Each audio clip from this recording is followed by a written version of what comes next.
బంగారం వెండి ధరలు ఆకాశాన్ని రేట్లయితే తాకాయి. దాని తర్వాత అంతర్జాతీయ మార్కెట్లో ఒడిదుడుకుల నేపథ్యంలో ఆ రేట్లన్నీ కూడా మళ్ళీ డౌన్ఫాల్ అవ్వడం స్టార్ట్ అయ్యాయి. ఈరోజు కనుక బంగారం రేట్లు కనుక చూసుకున్నట్లయితే 10 గ్రాముల 24 క్యారెట్ల బంగారం 1,52,000 ధర పలుకుతోంది. ఈ రోజుకు మాత్రమే 2,000 పైచిలుగా రేట్లు అయితే పడిపోయిందని చెప్పుకోవాలి. మరి సిల్వర్ సంగతి చూసుకున్నట్లయితే 4,20,000 టచ్ చేసిన ఈ సిల్వరు ఇంకా పైకి వెళ్తుంది అనుకున్నారు. కానీ అంతర్జాతీయ పవనాలన్నీ కూడా ఇతర మెటల్స్ పైన ఖర్చు పెట్టడం కావచ్చు, రియల్ ఎస్టేట్లన్నీ పైన కాకుండా బంగారం పైన ఇటు వెండి పైన రావటం. లక్షల్లో సంపాదించడం ఈ రోజుల్లో సాధ్యమా? అవును, ఇట్స్ పాసిబుల్. ఇన్వెస్ట్మెంట్ అక్కర్లేదు, రిస్క్ లేదు. ఇది డబ్ల్యూ కామర్స్. సో వాళ్ళంతా రియల్ ఎస్టేట్ పెట్టుబడులంతా కూడా వెనక్కి రావడంతో మళ్ళీ సిల్వర్ కూడా 4,20,000 నుంచి 3 లక్షలు, ఇప్పుడు 2,80,000 ధర అయితే పలుకుతుంది. ఈరోజు కూడా సిల్వర్ 20,000 వరకు డౌన్ఫాల్ అయిందని చెప్పుకోవాలి. మరి రానున్న భవిష్యత్ కాలం ఏ విధంగా ఉండబోతోంది, సో గోల్డ్ సిల్వర్ రేట్స్తో పాటు ఈ స్టాక్ మార్కెట్ రియల్ ఎస్టేట్లో ఎలా ఉండబోతుందనే పూర్తి అంశాలకు సంబంధించి మనతో పాటు విశ్లేషణకు సంబంధించి మాలెంపాటి ప్రభు ఉన్నారు. ఆయన అడిగి మరిన్ని విషయాలు తెలుసుకుందాం. సార్, ఇప్పుడు ఇన్ని పవనాలు అంతర్జాతీయ మార్కెట్లో వీస్తున్నాయి. గోల్డ్ సిల్వర్ గురించే కాకుండా మిగతా అంశాలు మెటల్స్ ఉన్నాయి. సో వాటన్నిటిపైన ఎలా ఉండబోతుంది భవిష్యత్తు?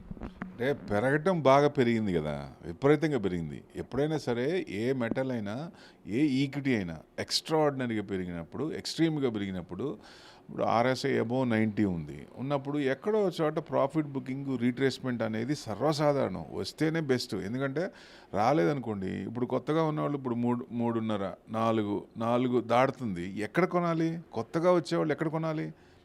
కొంచెం ధైర్యంగా కొనాలి కదా. ఇక పెరుగుతుంది, రిస్క్ తీసుకొని ఎక్కువ మంది ముందుకు రారు. కొంతమంది రిస్క్ తీసుకొని పోయినా పర్వాలేదు 4,10,000 కొన్న పరిస్థితి ఏంటి ఇప్పుడు? సో అలా ఉంటుంది. కాబట్టి రీట్రేస్మెంట్ అయినప్పుడు కొంచెం పడినప్పుడు ఆ అవకాశం తీసుకుందాం అనే ఉద్దేశం ఉంటుంది. సో అట్లానే మ్యాక్సిమం ఎక్స్ట్రీమ్ పెరిగింది కాబట్టి 4,10,000 దగ్గర రీట్రేస్మెంట్ మంచిగానే వచ్చింది. 2,50,000 తగ్గింది, బాగానే. సో ఏదేమైనా ఇది మంచి అవకాశం. అంటే మార్కెట్ స్ట్రాటజీలో కన్జంప్షన్, సిల్వర్ కన్జంప్షన్ ఏదైనా మారిందా? మారలా, అది ఉంది. కానీ ఎక్కడైతే యాడ్-ఆన్స్ ఇప్పుడు ఇట్లా పెరుగుతుంది అనుకున్నప్పుడు ఎక్కువ మంది ఫ్యూచర్స్లో వాటిల్లో లాట్స్ కొనుక్కుంటారు. కాబట్టి అది పెరుగుతున్నప్పుడు మళ్ళీ ఫియర్ ఉంటుంది, అమ్మ ఇంత పెరిగిపోయింది అమ్మేసుకుందాం అనే ఉద్దేశం ఉంటుంది. కాబట్టి ఏదన్నా కొంచెం ఇది వచ్చినా, అంటే కాపర్ మీద 20% ట్యాక్స్, అదే మన సిఎంఈ చికాగో మర్కంటైల్ ఎక్స్చేంజ్లో మార్జిన్స్ పెంచినప్పుడు రేపు వీటి మీద కూడా పెంచవచ్చు ఇంకా. ఎందుకంటే ఇప్పటికే బాగా పెంచారు. 10 గ్రామ్స్కి దాదాపు 5 lakhs ఉంది. సిల్వర్కి అయితే 10 lakhs మార్జిన్. అంటే బడ్జెట్ ఏమో సండే పెట్టారు, సండే రోజు కమోడిటీస్ కూడా పెట్టారు, బ్యాంకులు పనిచేయట్లా. ఇప్పుడు అమౌంట్ ట్రాన్స్ఫర్ చేయాలంటే ఎంత ఇబ్బంది. ఆ రోజు పొజిషన్స్ అన్నీ ఇదైపోయినాయి. సో నెగిటివ్ న్యూస్తో పాటు ఇంకా మిగతాది ఎక్కడికక్కడ మార్జిన్స్ లేకపోతే ఆటోమేటిక్గా పొజిషన్ కట్ అయిపోతుంటాయి. సో అన్ని కారణాలు కలిపి మొత్తానికి పడింది. ఇప్పుడు ఎవరైనా కొనొచ్చా అంటే స్టాగర్డ్ మేనర్లో కొనుక్కోవటం మంచిది. ఒకేసారి కొనాల్సిన పని లేదు. అంటే ఇంకా యావరేజ్ లెవెల్స్ అబోవ్ ఉన్నాయి, ఇంకా కొంచెం డౌన్ అవుతుంది, ఇంకా కొంచెం ట్రెండింగ్ డౌన్ అవుతుంది, కొంచెం రావచ్చు. అంటే నార్మల్ లెవెల్కి మామూలు బయింగ్ చేస్తే ఎట్లా ఆ డిమాండ్ సప్లై ఎట్లా ఉందో ఆ సప్లైకి ఆ డిమాండ్కి ఉన్న ఇది రేషియోకి వస్తే అప్పుడు నార్మల్గా ఉన్నట్లు లెక్క. అప్పుడు చిన్నగా పెరిగే ఛాన్స్ ఉంటుంది. ఫ్యూచర్లో 4,10,000 పెరగదా అంటే ఇది పెరగదు, ఇది తగ్గుద్ది అని చెప్పలేము. ఎందుకంటే అక్కడ ఉన్న కన్జంప్షన్ పెరుగుతోంది, ఇండస్ట్రియల్ యూసేజ్ అనేది విపరీతంగా పెరుగుతోంది. సో ఇప్పుడున్న కంపెనీసే కాకుండా ఫ్యూచర్లో ఉన్న కంపెనీస్ కూడా ఇంకా పెరుగుద్ది. కాబట్టి సో ఇప్పుడున్న దానికి సప్లై డిమాండ్లో ప్రొడక్షన్ చాలా తక్కువ ఉంది. సిల్వర్ కూడా బై ప్రోడక్ట్ మళ్ళీ. సో దాని అనుగుణంగా ఫ్యూచర్లో వచ్చే కంపెనీలు కూడా కావాలన్నప్పుడు ఎంతవరకు కావాలి? సో అసలు పిక్చర్ ఇంకా స్టార్ట్ కాల. Renewable energy, green energy start అయినప్పుడు సిల్వర్ అనేది విపరీతంగా యూసేజ్ ఉంటుంది, కన్జంప్షన్ ఉంటుంది. మరి అది స్టార్ట్ అయినప్పుడు నెక్స్ట్ 3 years ఇప్పుడు బడ్జెట్లో కూడా ఫ్యూచర్ గ్రీన్ ఎనర్జీకి కొంచెం ఇచ్చారు కదా బూస్ట్. అట్లానే ఇంకా చిన్నగా ఫ్లేర్ అప్ అవుతున్నప్పుడు ఈ సిల్వర్ యూసేజ్ పెరుగుద్ది. అప్పుడు మళ్ళీ చిన్నగా 4,10,000 దాటదా అంటే దాటే తీరుద్ది. కానీ ఎప్పటికీ అని అడగద్దు. దాని అనుగుణంగా యూసేజ్ బట్టి, డిమాండ్ బట్టి, ఆ కన్జంప్షన్ పెరుగుతున్న కొద్దీ చిన్నగా ఇప్పుడు లాస్ట్ మంత్ జనవరి నుంచి ఇప్పుడు దాకా 60% పెరిగింది ఇది పడకముందు. అంటే ప్రతిసారి అంత ఎక్స్పెక్ట్ చేయకుండా నార్మల్ స్టేజ్లో పోతుందంటే లాంగ్ టర్మ్లో ఎవరైనా పెట్టుకున్నప్పుడు సిల్వర్ ఈటీఎఫ్ కానీ, సిల్వర్ బీస్ కానీ, బీస్ అంటే లిస్ట్ అవుతాయి ఎక్స్చేంజ్లో, అవి కొనుక్కోవచ్చు. లేదా సిల్వర్ ఈటీఎఫ్, గోల్డ్ ఈటీఎఫ్ కానీ, గోల్డ్ బీస్ కానీ. నేనేమంటా అంటే గోల్డ్ ఎంత అవసరార్థమో అంతే కొనుక్కోండి. ఎందుకంటే ఒకవేళ పెరిగితే సంతోషం, తగ్గిందనుకోండి మనకి వాడుతున్నాం కాబట్టి, వాడుకకే ఉంది కాబట్టి మనం తీసుకెళ్ళి లాకర్లో పెడితే అదొక ఇది, అరే పడిపోయింది అనుకోవచ్చు. అదే మేము వాడుతున్నాం అనుకోండి, నేను వాడుతున్న సాటిస్ఫాక్షన్ ఉంటుంది, సెల్ఫ్ సాటిస్ఫాక్షన్ ఉంటుంది. కాబట్టి అందుకని ఎంత అవసరమో అంతవరకే తీసుకోండి, ఎంతవరకు ఎక్కువ వద్దు అని ఇది. అదే ఇన్వెస్ట్మెంట్గా అయితే మటుకు 100% సిల్వర్లో పెట్టుకోవచ్చు. ప్లస్ ఇప్పుడు సిల్వర్ కూడా బాగా పెరిగి డౌన్, ఇప్పుడు 4,10,000 కొన్నాళ్ళు ఇప్పుడు మళ్ళీ ఎప్పటికి వస్తుంది. సో అందుకని ఏమన్నా డైవర్సిఫైడ్ చేసుకోవడం బెస్ట్. ఎందుకంటే పూర్తిగా మొత్తం తీసుకెళ్ళి సిల్వర్లో అట్లా కాకుండా స్టాగర్డ్ మేనర్లో కొంచెం కొంటూ, అది పడుతున్నప్పుడు కొంటూ డైవర్సిఫైడ్ దాంట్లో. ఇప్పుడు సిల్వర్ తర్వాత కాపర్ ఉంది, కాపర్ తర్వాత జింక్ ఉంది, అల్యూమినియం ఉంది. సో ఈ మెటల్స్ అన్నీ ఉన్నాయి కాబట్టి కొంచెం ఇప్పుడు కాపర్ ఈటీఎఫ్ కానీ, కాపర్ బీస్ కానీ ఉండవు. ఎందుకంటే జిఎస్టీ ఉంది దానికి, వీటికి జిఎస్టీ లేదు. సో వాటికి రావడానికి కష్టం, ప్రాఫిట్స్ తగ్గిపోతాయి కాబట్టి దానికి రావు. అందుకని స్టాక్స్ కొనుక్కోవాలి, కాపర్ స్టాక్స్ కొనుక్కోవాలి. కాపర్ స్టాక్స్ సెలెక్ట్ చేసుకుంటే వాటిని లాంగ్ టర్మ్ నెక్స్ట్ 5 years అని టార్గెట్ పెట్టుకుంటే మంచి రిటర్న్స్ వచ్చే అవకాశాలు ఉంటాయి. సో అట్లానే యూసేజ్, కాపర్ యూసేజ్ కూడా ఇప్పుడు సిల్వర్, గోల్డ్ని ఎట్లా డామినేట్ చేస్తుందో ఫ్యూచర్లో కాపర్ కూడా సిల్వర్ని డామినేట్ చేసే అవకాశం ఉంటుంది. ఎందుకు అంటే కాపర్ కన్జంప్షన్ కూడా పెరుగుతోంది, అది కూడా నేనేం తక్కువ కాదన్నట్టు. అంటే all roads are leading to metals. అంటే అన్నీ కూడా, ఎందుకంటే ఈక్విటీ ఇబ్బంది పడుతుంది, ఇంకా మనకి ట్రేడ్ డీల్ మనకు జరిగింది, అయినా సిగ్నేచర్ ఇంకా కాలేదు. సో మళ్ళీ సిగ్నేచర్ దగ్గర మళ్ళీ ఏదన్నా రివర్స్ అయితే ఆయన సంగతి తెలిసిందే కదా, ఎప్పుడు ఎట్లా రియాక్ట్ అవుతారో తెలియదు. సో ఒకవేళ అట్లాంటివి ఏదన్నా, ఇప్పుడు ఇరాన్ను యుఎస్ ఒమన్లో మాట్లాడుకుంటున్నారు. సో న్యూక్లియర్ డిస్కషన్స్ జరుగుతున్నాయి. సో దాని అనుగుణంగా ఏదైనా తగ్గిందనుకోండి, అప్పుడు ఆటోమేటిక్గా కొంచెం ఇదవుతుంది. భారత్ ఇంతవరకు ఒక స్ట్రాంగ్ కంట్రీగా ఉంది. సో ఇప్పుడు అమెరికా, ఇతర దేశాలన్నీ కూడా భారత్తో సత్సంబంధాలు కలుపుకొని మెరుగైన స్థితిలోకి వెళ్ళడానికి అనుకుంటున్నాయి. సో ఇలాంటి తరుణంలో ఇంకేమైనా మార్పులు వచ్చే అవకాశాలు కనిపిస్తున్నాయంటారు? డెఫినెట్గా డీడాలరైజ్ అవుతుంది, డాలర్ అనేది డీడాలరైజ్ అవుతుంది. మనది కొన్ని కంట్రీస్లో మన యూపీఐ అక్కడ నడుస్తుంది అక్కడ. సో ఇంకా ఒక 10 to 15 కంట్రీస్ కూడా డిజిటల్గా లిస్ట్ అయిన తర్వాత more people are coming to India. ఎందుకు? సేఫ్ హెవెన్ ఏంటంటే ఇది ఇండియాలో పెట్టుకుంటే మాకు యుద్ధాలు ఉండవు, ఇట్లాంటివి ఉండవు అన్న ఒక ఇది మొత్తం ప్రపంచం మొత్తం ప్రబలింది. సో దానికి అనుగుణంగా ఎక్కువ ఇన్వెస్ట్మెంట్ రావాలి. ఇప్పుడు ఎఫ్ఐఎస్ కూడా కంటిన్యూ అమ్ముతున్నారు అనుకోండి, వాళ్ళు వెనక్కి రావాలంటే వాళ్ళకి ఏదైనా బూస్ట్ ఇవ్వాలి కదా. వాళ్ళకి ఇంకా అట్లాంటివి ఏదైనా ఇచ్చినప్పుడు యూటర్న్ తిరుగుతారు. 5% ఉన్న క్యాప్ని 10% చేశారు. ఎఫ్ఐఎస్, ఎఫ్పిఎస్ వాళ్ళు ఇన్వెస్ట్మెంట్ చేయొచ్చు ఇండియాలో. సో అట్లా ఇప్పుడు పెరిగే ఛాన్స్లే ఉంటాయి. సో అందరి చూపు ఇండియా మీదే ఉంది. సో డీడాలరైజ్ అవుతుంది, డీఫేమ్ అవుతుంది. అప్పుడు ఆయన చేసే డ్యాన్స్లన్నీ తెలుస్తున్నాయి కదా, ఇంకా ఎన్ని డ్యాన్స్లు ఉంటాయో తెలియదు. ఇంకా 3 ఏళ్ళు ఉంది, ఈ 3 ఏళ్ళలో ఇంకా ఏం చేయొచ్చు, ఏమైనా చేయొచ్చు. అంటే ఈ మిడ్ ఆఫ్ ఎలక్షన్స్ కూడా యూఎస్లో ఉన్నాయి. ఆ మిడ్ ఆఫ్ ఎలక్షన్స్లో ఏదైనా అయితే వెరీ గుడ్. ఎందుకంటే రివోల్ట్ రావాలి, జనాల్లోంచి రివోల్ట్ రావాలి. ఇంత చేస్తున్నా ఎందుకు నేను రివోల్ట్ రావాలని అంటే, ఇప్పుడు అల్టిమేట్గా ట్యాక్స్ కట్టేది ఎవరు? కన్జ్యూమర్స్ ఎవరు? యూఎస్ వాళ్ళే కదా. They have to pay more. ఇప్పుడు 18% ట్యాక్స్ వేసినా ఇప్పుడు వాళ్ళు అంతకుముందు దాని మీద మనకి 4% ఉండేది. మీరు స్టోర్ క్రియేట్ చేసి లింక్ లేదా క్యూఆర్ ని షేర్ చేస్తారు, కస్టమర్ ఆర్డర్ ప్లేస్ చేస్తారు, డెలివరీ, రిటర్న్స్, రిఫండ్స్ అన్ని ప్లాట్ఫామ్ హ్యాండిల్ చేస్తుంది. 4% ట్యాక్స్ని ఇప్పుడు 18% అంటే మరి మనకి పెంచారంటే మనం ట్యాక్స్ ఎవరు కడుతున్నారు? అల్టిమేట్గా ఎండ్ యూజరే కదా. సో ఎవరికి ఇబ్బంది? సో వాళ్ళు ఆలోచించుకోవాలి ఫైనల్గా ఇది కరెక్టా కాదా అనేది. సో ఎందుకంటే ఇబ్బంది పడేది వాళ్ళే. కానీ మనకేమవుతుందంటే వేరే కంట్రీస్తో జీరో ట్యాక్స్ ఉన్నప్పుడు, ఎఫ్టీ అగ్రిమెంట్ ఉన్నప్పుడు మనకి ఎక్కువ ట్యాక్స్ ఉందనుకోండి ఇబ్బంది అవుతాం. కానీ బ్రిక్స్లో అందరికంటే ట్యాక్స్ మనకే తక్కువ ఉంది. మిగతా వాళ్ళందరికీ 19-20 ఆ రేంజ్లో ఉంది కాబట్టి ఎక్కువ ఇది ఎక్స్పోర్ట్స్ అనేది ఇండియాకి ఫ్యూచర్లో బాగా అవకాశం ఉంది, పెరగడానికి సోర్సెస్ ఉన్నాయి. సో దారులన్నీ ఓపెన్ అయినాయి, మొన్నటిదాకా అన్నీ మూసుకొని ఉన్నాయి. ఇప్పుడు డెఫినెట్గా ఇది మన ప్రైమ్ మినిస్టర్ గారు అన్నట్టు అమృత్ కాల్ అనేది స్టార్ట్ అయింది కాబట్టి డెఫినెట్గా నెక్స్ట్ 25 ఇయర్స్ టార్గెట్ పెట్టుకున్నాం. మన జీడిపి కూడా విపరీతంగా లాస్ట్ 25 ఇయర్స్లో తీసుకున్నప్పుడు మీకు చైనా ఇండియా జీడిపి ఒకే అంటే వాళ్ళు ఎట్లా పెరిగారు చూసాం. సో రీసెర్చ్ R&D మీద ఎక్కువ ఇన్వెస్ట్మెంట్ చేసి జీడిపిలో ఎక్కువ పర్సంటేజ్ చేసి వాళ్ళు బాగా R&D చేసి పెంచారు. అట్లనే ఇప్పుడు కూడా చిన్నగా మనం కూడా రీసెర్చ్ మీద ఎక్కువ ఇన్వెస్ట్మెంట్ జీడిపి పర్సంటేజ్ పెంచుకుంటా పోతే డెఫినెట్గా గ్రోత్ అనేది వస్తుంది. సో మ్యానుఫ్యాక్చరింగ్ మనకి తక్కువ ఉంది కాబట్టి సర్వీస్ మీద ఆధారపడ్డాం. మ్యానుఫ్యాక్చరింగ్ సెక్టర్ కూడా పెంచితే డెఫినెట్గా మనం ఈ నెక్స్ట్ 25 ఇయర్స్లో అమృత్ కాల్ స్టార్ట్ అయింది. సో డెఫినెట్గా 25 ఇయర్స్లో మనం మంచి పొజిషన్కి వచ్చే అవకాశాలు ఉన్నాయి. సరే, అంటే ఇప్పుడు సాధారణంగా ఒక మిడిల్ క్లాస్ ఫ్యామిలీ కావచ్చు, మిగతా వారు కావచ్చు, కేవలం తన పెళ్ళిళ్ళకి సంబంధించి అలాంటి సందర్భాల్లోనే గోల్డ్ సిల్వర్ తీసుకుంటారు. కానీ అలాంటి వాళ్ళు ఇప్పుడు కొత్తగా ఎవరైనా ఇన్వెస్ట్మెంట్లు కావచ్చు, కొనాలనుకున్న వారు కావచ్చు, మీరేం సలహా సూచనలు చేస్తారు?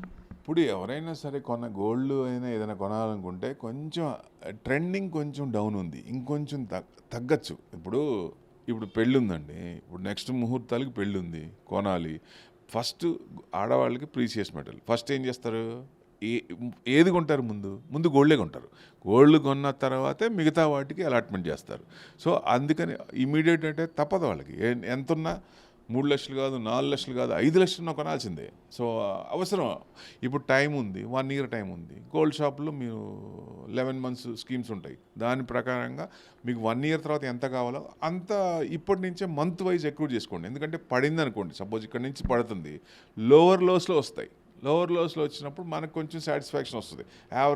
పర్చేజింగ్ యావరేజ్ రేట్ తగ్గుద్ది కాబట్టి అందుకని స్టాగర్డ్ మేనర్లో ఇన్వెస్ట్మెంట్ చేయడం బెస్ట్. అదే ఇన్వెస్ట్మెంట్ అంటే మీకు కళ్ళు మూసుకొని తడిగుడ్డు వేసుకొని పడుకోవచ్చు. ఎట్లా, మీ సిల్వర్లో ఇన్వెస్ట్మెంట్ చేసి లాంగ్ టర్మ్ అనుకోండి. ఎందుకంటే మన ట్రెండ్ మార్కెట్ పట్టుకోదు, మార్కెట్ ట్రెండ్ మనం పట్టుకుంటుంది. అంటే దానికి ఇప్పుడు రీట్రేస్మెంట్ అయింది కాబట్టి 40% అబోవ్ పడింది బాగానే.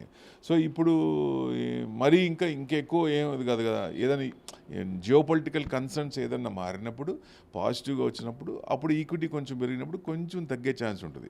విపరీతంగా పడదు అని ఎందుకు అనుకుంటున్నాం అంటే గోల్డ్ ఎక్రూట్ చేసింది ఎవరు, మేజర్ ఆర్బీఐ సెంట్రల్ బ్యాంక్స్. మనకి ఎట్లా టోటల్ సెంట్రల్ బ్యాంక్స్ ఎక్రూట్ చేసినాయి, అవన్నీ కూడా అమ్మాలి కదా. వాళ్ళు ఎక్రూట్ చేసిన ఎందుకు చేశారు, ఆ కంట్రీలో ఏదైనా ప్రాబ్లం ఉన్నప్పుడు, క్రైసిస్ వచ్చినప్పుడు గోల్డ్ ఇమీడియట్ క్యాష్ కాబట్టి దాన్ని ఇది చేసుకొని వాళ్ళు బయటకు వస్తారు.